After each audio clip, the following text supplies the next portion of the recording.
Olá, estamos começando mais um Burke Café, o seu bate-papo conservador. E hoje nós estamos aqui com uma pessoa maravilhosa, muito capacitada, e eu quero apresentá-lo, inclusive, como ele merece. Dr. Stavros Chantopoulos. Ele que é doutor em administração de empresas pela FGV, é diretor de relações internacionais da Associação Brasileira à Distância. Ele é eleito 3 vezes personalidade educacional do ano, passando a integrar então a galeria dos grandes educadores, onde figuram os principais nomes da comunidade educacional brasileira. O currículo, inclusive, é bem mais extenso do que isso, mas agora eu quero deixar ele comentar esse currículo. Seja muito bem-vindo, doutor. Muito obrigado. Olá a todos. É um grande prazer que estamos aqui, nessa segunda etapa, depois da nossa palestra hoje de manhã, que foi muito interessante, participação de todos.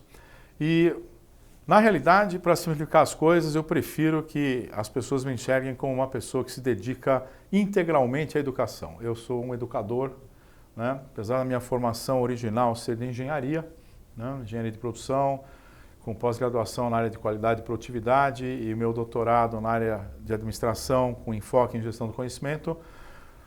Nos últimos 20 anos eu acho que eu mesclo bastante a minha carreira com uma parte de consultoria e educação e nos últimos 15 anos muito mais educação. Hoje eu posso dizer que eu vivo 24 horas do meu dia focado em soluções educacionais e educação.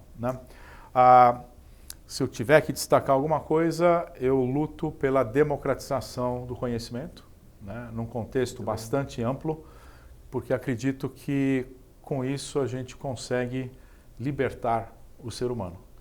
E a única coisa que liberta é o conhecimento, que permite que possamos efetivamente escolher nossos caminhos. Para tanto, estou engajado há mais de 10 anos, de uma forma também bastante profunda, com o que a gente conhece de educação aberta, aberta, flexível à distância. Inicialmente, trazendo e oferecendo cursos gratuitos, de curta duração, através da instituição onde eu era diretor, e eu descobri que quando você oferta conteúdo de boa qualidade, ainda mais com os meios e as tecnologias que temos hoje, o brasileiro gosta de estudar, vai atrás, quer se aperfeiçoar, seja para aumentar seu conhecimento, seja para adquirir novas habilidades, competências, não importa. Então, isso fez com que eu trilhasse esse caminho de educação aberta que é apaixonante e hoje, inclusive, me envolvo diretamente com a instituição onde éramos parceiros, que é o Open Educational Consortium do MIT, que é o maior consórcio de instituições que ofertam educação aberta, E faço parte da diretoria, já no meu segundo mandato eleito, E também faço parte do conselho curador do Conselho Internacional de Educação Flexível, Aberta e à Distância, que é o ICDE. É uma instituição que esse ano completou 80 anos de idade, cuja a sede é na Noruega, e foi a primeira instituição que começou a organizar esses passos, inicialmente na área de educação à distância, propriamente dita via correspondência, e foi evoluindo, trilhando como conselho elementos que norteiam políticas educacionais, tanto no âmbito institucional como no âmbito da Unesco e outras instituições que fomentam isso. Uau! Com esse currículo, não há dúvida que o senhor é, de fato, uma das maiores autoridades na área da educação brasileira. Essa paixão pela educação, eu pergunto agora, doutor e professor, quando que ela começou na sua vida, de fato, essa paixão por falar, eu sou um apaixonado pela educação e vou dedicar-me a isso pela minha vida? Olha, é curioso isso porque sempre que me fazem essa pergunta, e me fizeram várias vezes, eu consegui, talvez no íntimo, lá da profundeza das minhas memórias, perceber algo muito interessante. Por incrível que pareça, eu comecei o meu processo de apoiar esse processo de educador, quando eu tinha 10 anos de idade. E de uma forma muito curiosa. Eu eu normalmente terminava as tarefas na classe muito rapidamente. E após terminar as tarefas, eu não tinha o que fazer, acabava fazendo um monte de bagunça. Ah, eu já ia falar que você ia ajudar os amiguinhos, era o contrário. Não tinha vamos dizer assim, essa iniciativa, mas eu tive uma professora que achou uma tarefa muito nobre para mim. Ah. Nós tivemos a entrada de um colega cego na minha turma. Olha. Que naquela época ele fazia parte normal da turma, né? Então eu virei os olhos dele. Então ele sentava do meu lado e tudo que era posto no quadro negro, na lousa, né? Eu acabava ditando a ele e ele furava manualmente no braille, né? E mesmo com 10 anos de idade, eu lembro muito bem que às vezes eu sentia aquela expressão de dúvida dele, né?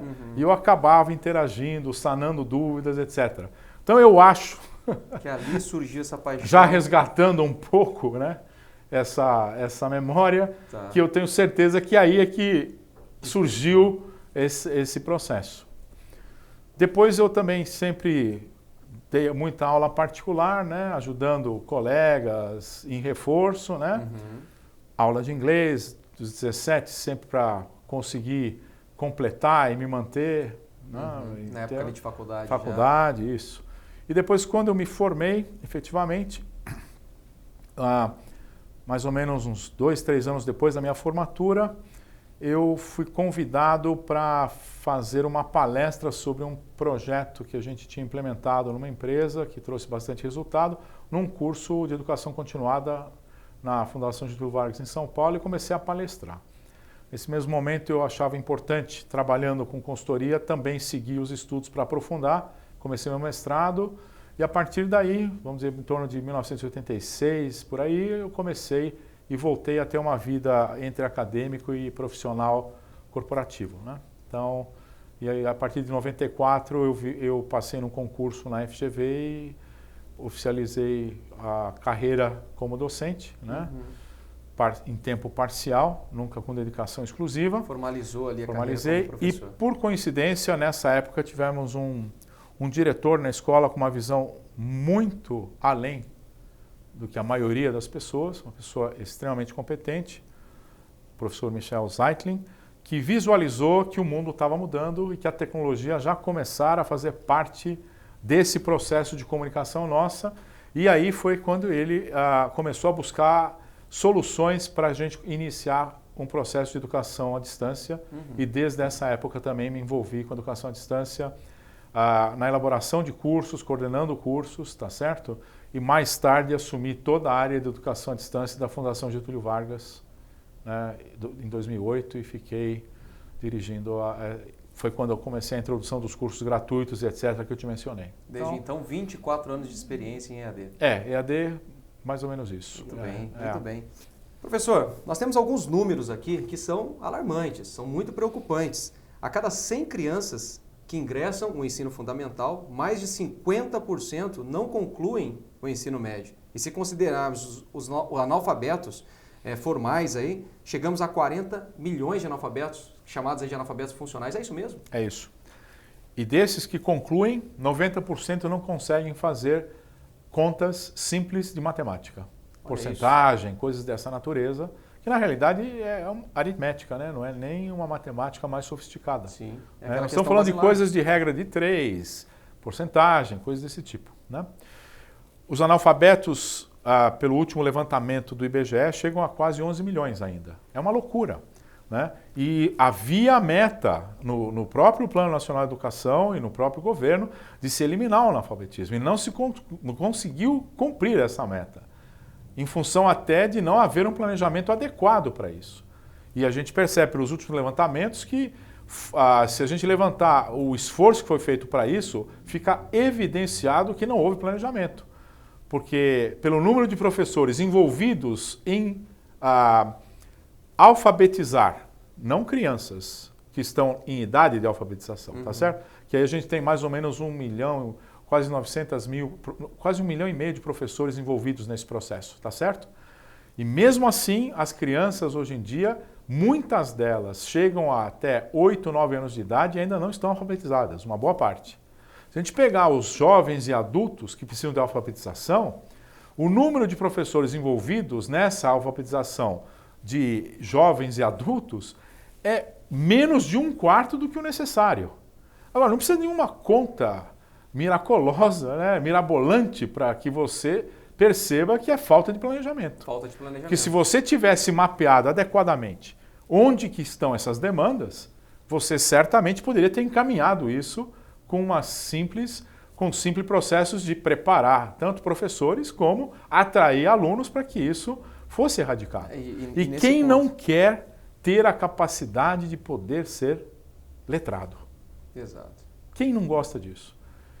Eu vejo em reportagens inúmeras vezes e chegam a me emocionar tanto quanto a pessoa, quando você percebe uma pessoa já em idade avançada, que ela consegue pela primeira vez ler seu nome, ler uma placa, entender que a partir de agora ela não precisa perguntar mais nada para ninguém e tal. Eu fico até arrepiado, porque isso é emocionante. Eu tive essa experiência na minha família, minha avó. Então, e ao mesmo tempo é uma tristeza, né?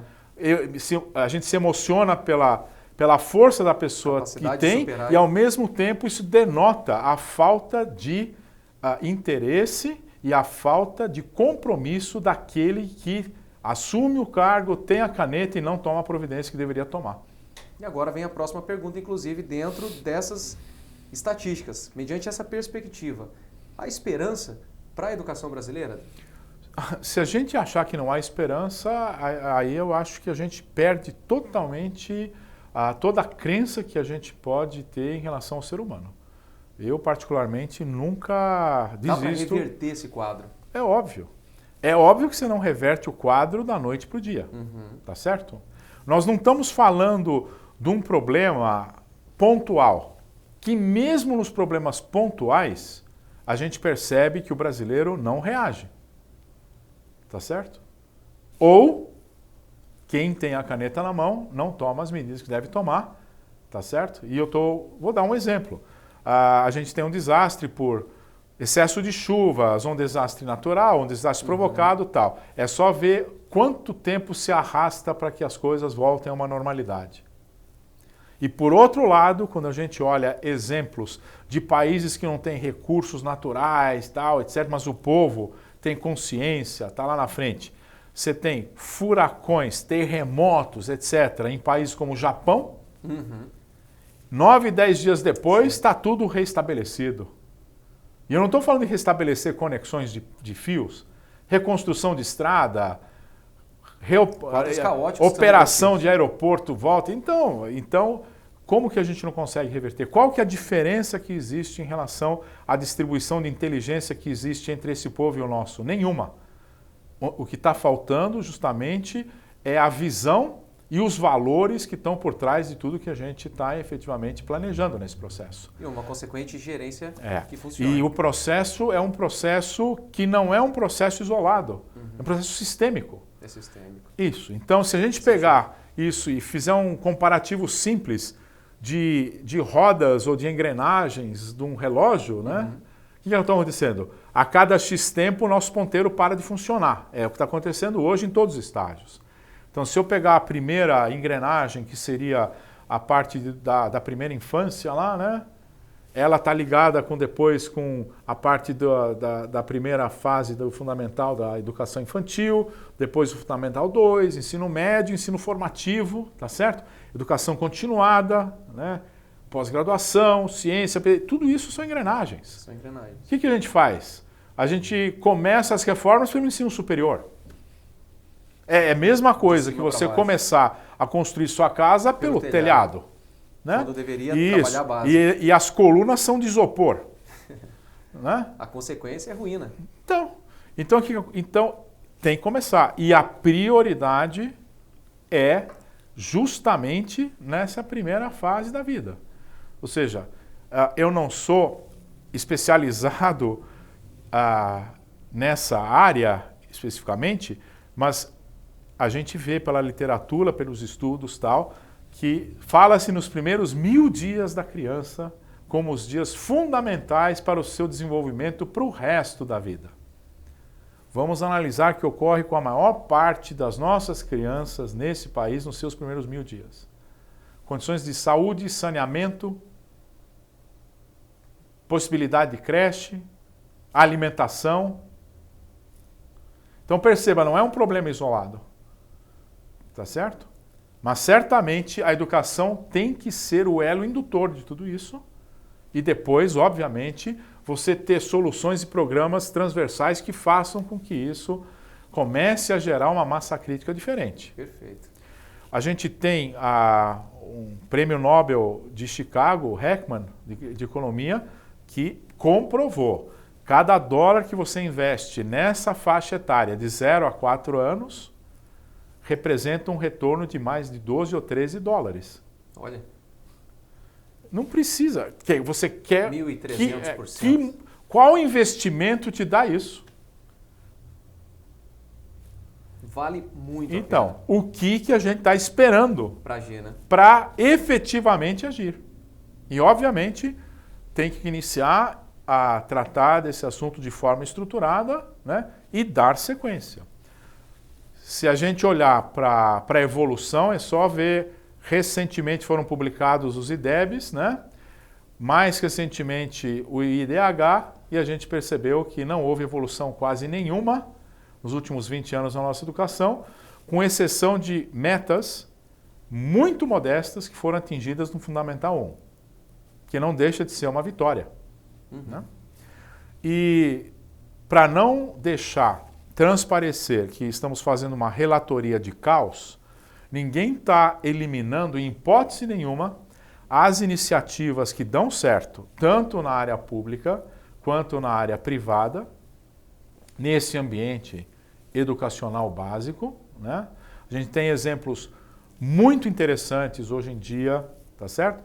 Que também acabam ficando como ótimos locais, porque não há iniciativas por parte do governo central em fazer com que melhores práticas, por exemplo, fluam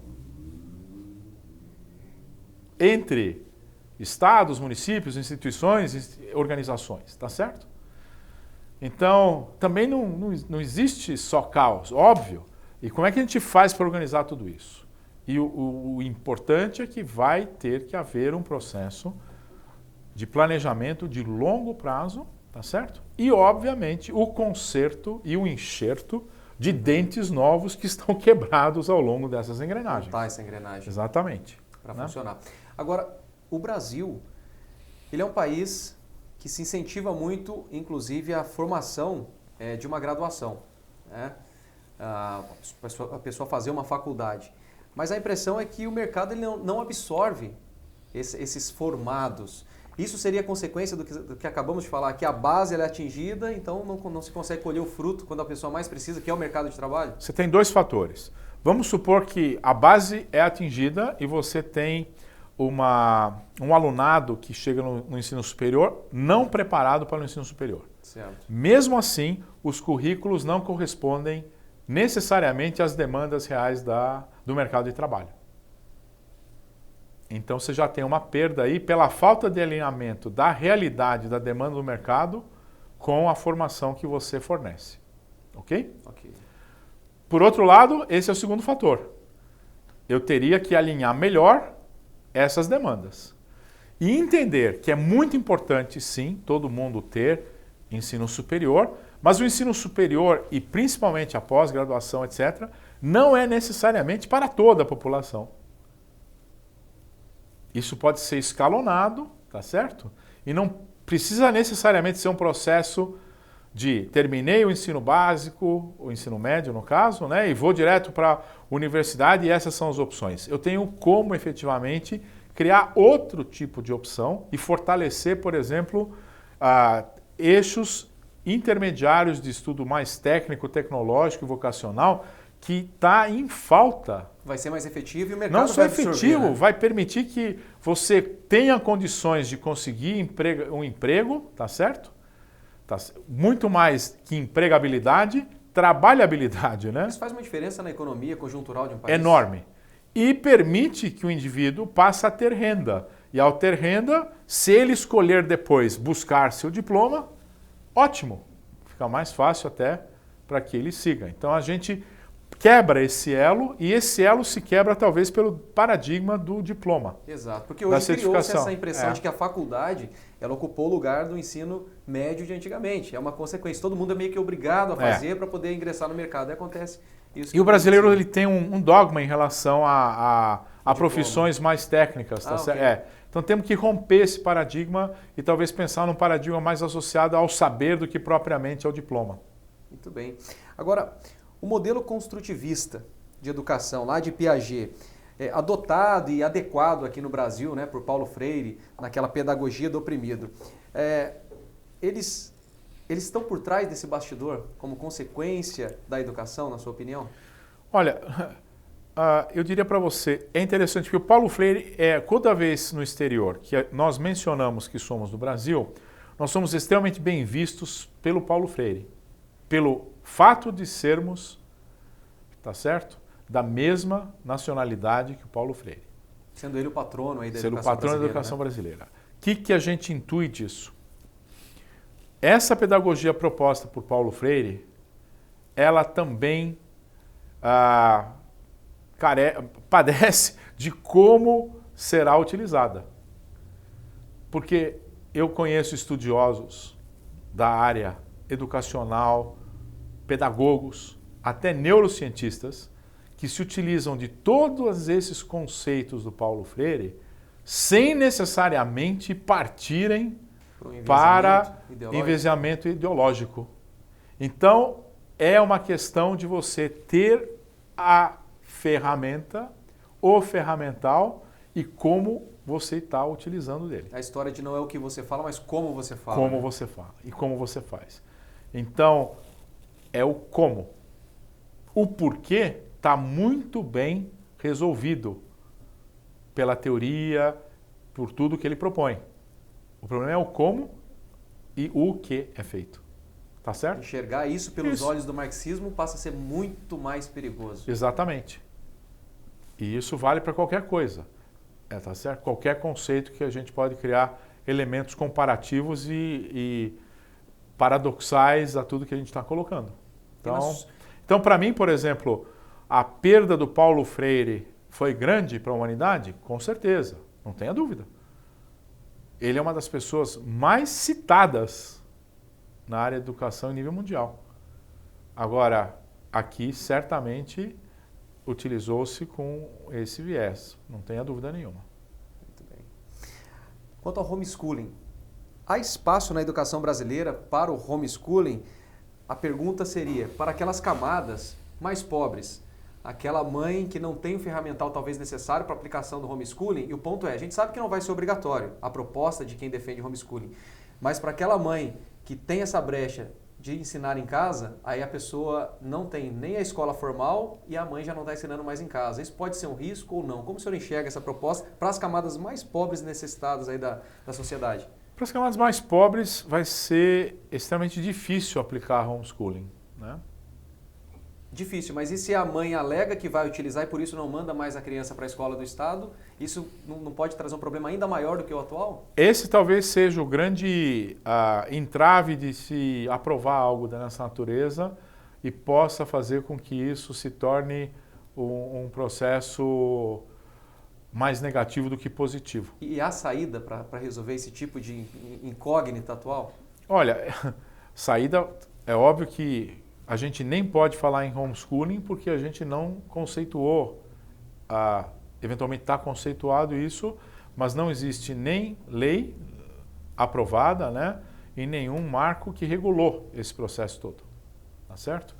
Mas condições para que a gente tenha homeschooling no país, a gente tem. Tem condições. Com certeza. Como isso vai se desdobrar, isso vai ser um grande desafio. Mas eu garanto a você que, muito provavelmente, nessas camadas mais pobres, a tendência vai ser a busca ainda da educação formal, com certeza. Ok? Ok. E pode acontecer uma transição mais a médio e longo prazo, né? Sim. Uma aplicação para essas camadas, de repente, mais a longo prazo. É possível fazer isso? Pode, claro que é. A tecnologia não vai faltar. Isso com certeza, né? Para que chegue tanto conteúdo como auxílio e formas que possam fazer com que isso ocorra, tá certo? Muito bem. O recente resgate pela educação, o interesse, ou melhor, o recente interesse pelo resgate da educação clássica. Falam lá do trivium, do quadrivium, né? A gente percebe muitas pessoas fomentando esse assunto nas redes. Ele encontra guarida aí frente ao avanço tecnológico? Pode ser um coadjuvante ou pode ser um impeditivo? Qual a opinião do senhor, como especialista em EAD? Então, eu não vejo mais impeditivo praticamente em nada. É interessante, porque a tecnologia ela tem um fator de flexibilização, de liberação, de democratização e, ao mesmo tempo, de disciplinar também. Todos esses fatores. O que é importante, eu acho, num sistema educacional não é nem restringirmos meios pelo qual a educação vai ocorrer ou deixar de ocorrer. É garantir que todas as propostas, alternativas, opções que se deem, tenham em mente de que possamos garantir o mínimo de resultado naquilo que importa na formação mínima do aluno em termos de cidadania, conhecimento da língua, desenvolvimento da sua lógica e aquilo que a sociedade como um todo julgar que é o mínimo que tem que ser colocado. A forma pela qual isso vai ser desdobrado é irrelevante. Tá certo. E dá-se a opção de cada um escolher o formato que ele queira buscar ou a filosofia que ele busque. Tá certo? Então, quando a gente pensa em... Nós temos que resgatar algumas coisas, sim. Aí, com certeza. É impossível permanecer no processo hoje, onde, por exemplo, o professor não é respeitado, nem como ser humano, nem como alguém que lidera um processo fundamental. Na formação do ser humano. Que é o processo de ser o agente de transformação da pessoa na sua aprendizagem e na sociedade. Isso é uma loucura. Então, isso tem que ser resgatado. E é a realidade do Brasil hoje, exatamente, independentemente do ambiente. E o aluno, para sobreviver no século XXI, na revolução que a gente está vivenciando, nessa economia do conhecimento, com todas essas novas vertentes, com profissões que estão por vir e que vão anular a maioria das profissões já existentes, etc., o aluno tem que entender que ele tem que estar preparado para trabalhar nesse ambiente conectado, né, num contexto de conectivismo, onde ele tem um papel preponderante de ser muito mais proativo do que reativo no processo educacional. Agora, se isso vai envolver o seu desenvolvimento em áreas técnicas, áreas de humanas, artes, etc., isso tem que, obviamente, estar dentro do vocacionado para cada um. O que tem que dar são as opções para que cada um possa buscar se encaixar dentro daquilo que ele quer buscar. E a tecnologia é sempre um coadjuvante para esse processo. É uma ferramenta de auxílio mesmo. Eu diria para você que a tecnologia já está inerente ao nosso dia a dia. Porque se a gente olhar para o impacto da internet hoje, que é um meio que nos une e permite comunicação de muitos com muitos, né, de forma biunívoca, né, as redes sociais que permitem que essa comunicação se estenda em todos os elementos de relacionamento digital, compartilhamento, disseminação, atuação coletiva, etc. Isso traz uma nova dimensão de comunicação do ser humano para exercer suas sociabilidades num ambiente que transcende o ambiente físico e entramos nesse ambiente de virtualidade, que é uma dimensão tão real quanto qualquer outra. E com o avanço da tecnologia, quanto uma maior adesão, né, aos processos de ensino à distância, o senhor acredita que pode aumentar a proporção a nível de se tornar majoritária o percentual de pessoas que aderem ao ensino à distância do que o formal? Existe essa possibilidade a longo prazo? O senhor enxerga essa possibilidade? Eu não tenho dúvida que o ensino no futuro... no Brasil ainda a gente trabalha o ensino em modalidades, né? com algumas proporcionalidades entre essas modalidades, né? E isso já está ultrapassado por conceito. Porque se a gente analisar de uma forma bem analítica, o que a gente chama de educação à distância ou ensino à distância hoje só existe numa única forma: curso por correspondência. Onde você vai aprender recebendo material em casa, via correio, tá certo? Tá? Você vai tirar suas dúvidas via carta, vai receber suas respostas via carta. Qualquer outra interação educacional, ela conecta e aproxima as pessoas, ela não distancia. Então, não tem nada à distância aí. Na realidade, você usa a distância, você usa a tecnologia para zerar a distância. É o contrário do Exatamente. que o Por termo isso propõe. por isso que a gente usa o termo em função do entendimento mais genérico, mas o termo está errado. Nós estamos falando de ensino e educação na era digital. Talvez esse seria o melhor termo. Exatamente. Começar uma migração. E o que eu preciso saber? Eu sempre vou ter processos híbridos. E eu vou ter mais presencialidade física à medida que eu preciso ter mais laboratório, mais coisas que precisam ser feitas efetivamente para a realidade em loco, ou eu vou treinar bastante no virtual, com custos menores, tal, etc.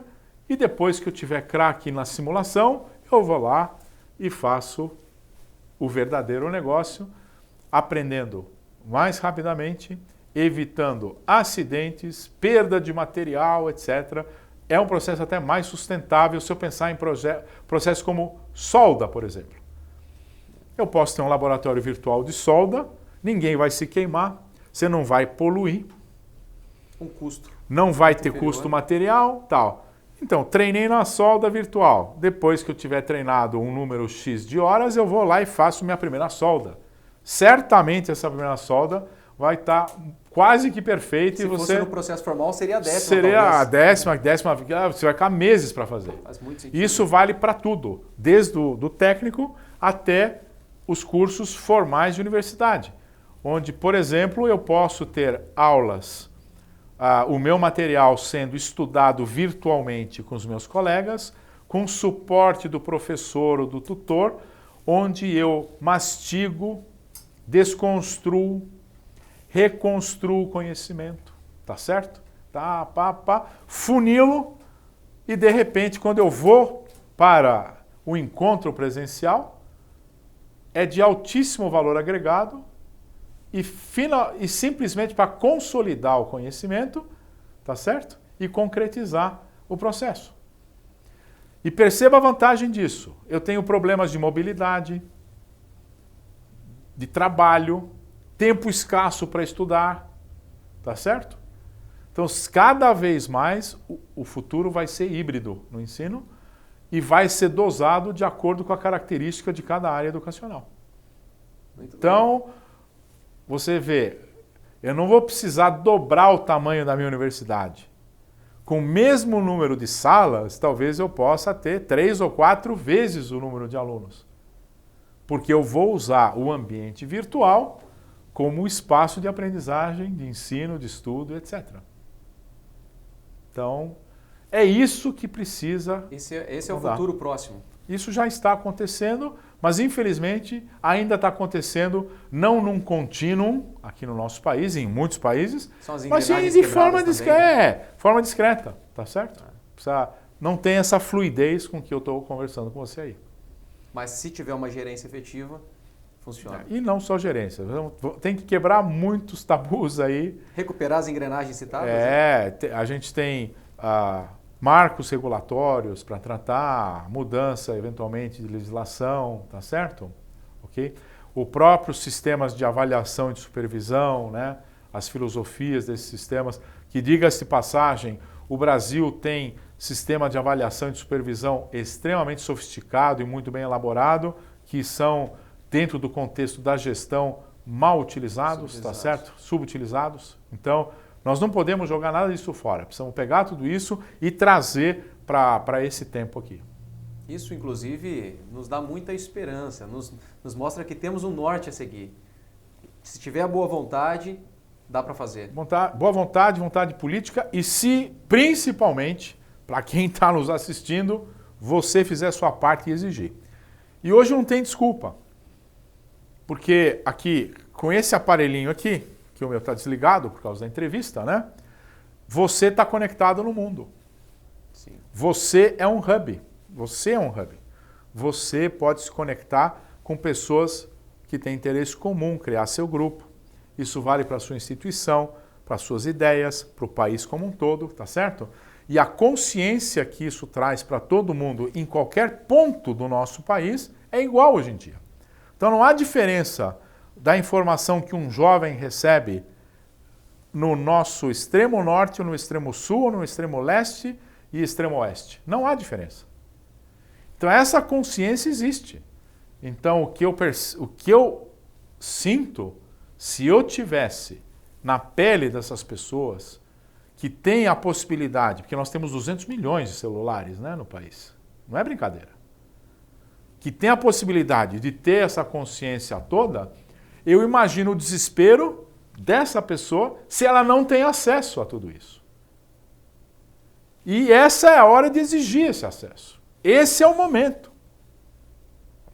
Estamos no de momento escolher certo. adequadamente e sair desse processo que não é de educação, mas de doutrinação, e passar para um processo de educação propriamente dito. Onde o aspecto plural seja o norte e não a imposição, e que cada um escolha seu caminho. E aí nós vamos estar vivendo, sim, um ambiente livre, um ambiente libertador pelo conhecimento. Muito bem. Acho que ficou evidente aqui que o senhor é uma autoridade no assunto de educação. E eu pergunto, ser convidado para assumir um ministério, por exemplo, o Ministério da Educação no governo, o senhor aceitaria?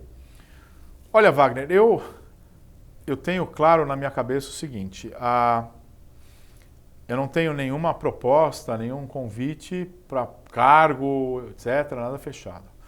Mas eu estou me empenhando muito em ajudar a planificar um possível futuro para a educação nesse país. E o que eu posso te dizer é o seguinte, quem quer que seja que for assumir o próximo governo, a prioridade que tem que ser dada à educação, eu tenho certeza que é tão fundamental quanto qualquer outra prioridade de ajustes, de reformas, etc., etc., né? Agora, se a proposta for de semearmos o longo prazo, iniciando com essa pequena, grande engrenagem que é preparar a nossa, né, o nosso futuro, que são essas crianças que estão nascendo aí, e que nós temos consciência do que está acontecendo com elas, e não tomamos essa atitude, e pensarmos num legado para o país e não para o governo, essa missão, se for dada, será cumprida. Muito bem, muito bem. Para aqueles que estão nos assistindo, qual a mensagem que o senhor deixaria para aquelas pessoas que, inclusive, estão desanimadas, principalmente no assunto educação? Já foi falado aqui da doutrinação que acontece, a doutrinação enviesada pelo marxismo cultural que se apoderou nas últimas décadas no nosso ensino. Qual a mensagem que o senhor deixaria, talvez uma mensagem, inclusive, de esperança para quem nos ouve agora? Olha, sem falsa modéstia nenhuma e sem arrogância nenhuma. Pela característica da minha profissão, do meu caminho, eu tenho tido a oportunidade de conhecer dezenas de países, seja em conferências, participando de conferências como palestrante, debatedor, de reuniões, em todos os continentes, sendo convidado para conhecer sistemas educacionais variados, de tudo, de financiamento estudantil, de como discutir políticas, né? De por que Existem regiões que estão atraindo mais pessoas para a educação, outras não. Ou seja, esse panorama global todo, eu tenho alguma condição de poder estar avaliando, obviamente, pelo filtro dos meus sentidos. Não tenha dúvida nenhuma. E mesmo assim, tendo a oportunidade de poder atuar em qualquer um desses continentes, seja profissionalmente, como educador ou como profissional, ainda prefiro estar no meu país. Por um motivo muito simples.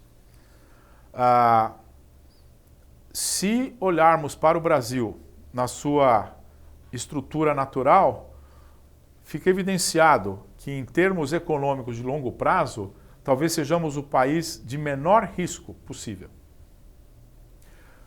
Temos uma das maiores, se não a maior reserva de água doce do mundo. Temos sol e vento, que são instrumentos fantásticos para a implementação de energias renováveis. Temos solo rico, biodiversidade, tá certo? Minerais que não acabam mais, alguns dos mais raros do planeta, tá certo? Certamente seremos o celeiro do mundo em relação à comida, e que eu vejo que temos 210 quase milhões de pessoas distribuídas de uma forma ímpar, mesmo com todos os problemas que temos, que são menores do que os problemas que esse marxismo cultural promove. Tá certo? Temos um povo afável, trabalhador, ávido à aprendizagem, que não está sendo guiado para efetivamente ter um processo educacional forte. Né? E aí a gente perde todas essas oportunidades de se tornar uma nação grande. Então temos ainda essa oportunidade. Por quê? Se olharmos para o país que, desde a República, cresceu em média 5% ao ano até os anos 80, e na década de 80 tínhamos mais de 100 vezes o número de patentes do que a Coreia do Sul, e hoje não chegamos a milhares de patentes, eu não sei se chega a milhares de patentes por ano, contra 110 mil patentes por ano internacionais da Coreia. Então, obviamente, o que falta é trabalharmos de forma séria e adequada para reverter o quadro e estabelecer processos que façam que a gente volte a figurar, né, com destaque no mapa mundial. Recurso e povo com vontade não falta. Recurso e povo com vontade não falta, e não podemos continuar a perder os nossos talentos para fora. Tá certo? Porque o melhor lugar do mundo para se viver é o Brasil. Muito bem. Dr. Stavros Chantopoilos, muito obrigado pela sua presença conosco. Entrevista enriquecedora. Muito obrigado pela oportunidade. É um prazer. E não se esqueçam que o conhecimento não só liberta, como melhora a qualidade de vida sua, da sua família e de todos em seu redor. Obrigado. Esse foi mais um Burke Café, o seu bate-papo conservador. Obrigado.